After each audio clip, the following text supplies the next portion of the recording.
News this morning, opening arguments wrapped up on both sides, and starting this afternoon, senators will have 2 days to submit questions to either the House managers or the White House defense team. The Senate will then hold a crucial vote on whether any new witnesses or evidence will be admitted. Katherine Johnson reports. President Trump's legal team made quick work of their opening arguments, using less than half of their 24 hours to make their case. These articles must be rejected.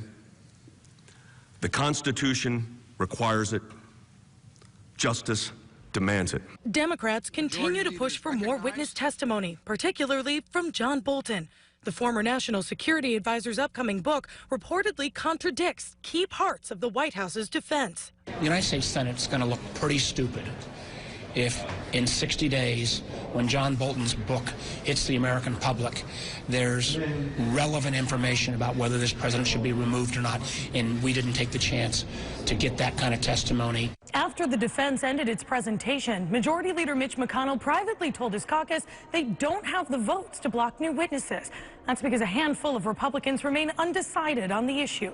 Now we're talking about giving the prosecutors more witnesses, as though the United States Senate is a fishing hole for Adam Schiff to go fishing for the big fish that's going to tell him what he's been wanting to hear. At a campaign rally in New Jersey, President Trump once again dismissed the impeachment. While we are creating jobs and killing terrorists, the congressional Democrats are obsessed with demented hoaxes, crazy witch hunts, and deranged partisan crusades.